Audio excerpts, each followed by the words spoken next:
And so if you are someone who's able to say you did something wrong or you could do something better or you're sorry or you apologize and you reflect on how the things you do and say affect someone else emotionally, do not get involved with someone who is unwilling to take ownership and accountability of their actions.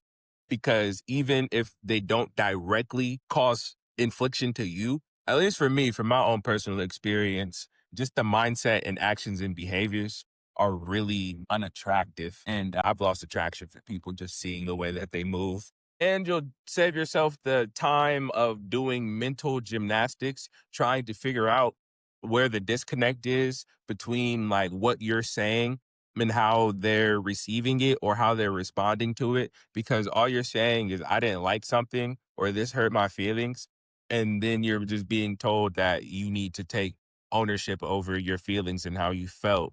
And it's like, but you're the one who treated me that way. So that's why I felt like that. And then again, they're going to say something about you readjusting how you look at the situation or think about it, or they're going to justify their actions and tell you why they did it and behave that way, which to some extent might, for me, that might make me understand. But if you're still not able to say either I shouldn't have done that, I could have done something different, or I could have handled that better. Yeah, no. Because just because you took ownership doesn't mean you're going to be accountable for making a different outcome next time. It's like, yeah, I punched you in the face. Yeah, I know you didn't like it. And now here we are. That's ownership. Accountability is saying, maybe I shouldn't have punched you in the face.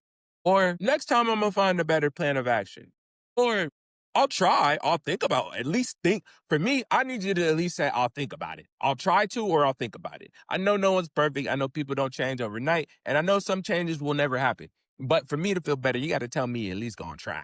And so, yeah, if you're dealing with someone who's unaccountable and unable to take ownership, and you're like me and willing to say, my bad, run now. Save yourself the time, the headache, and trying to understand the mental gymnastics. You don't want to, you'll be more stressed out about why they don't see where you're coming from and what you're saying in the situation than you were about the actual situation. Like the situation could be minuscule. The reaction is so big where you're like, bro, all I did was say I didn't like when you did that, or I didn't like when you said that. What you're telling that person is that they did something wrong. And if they don't have the self-esteem and ego enough to support being able to correct their actions, i.e.,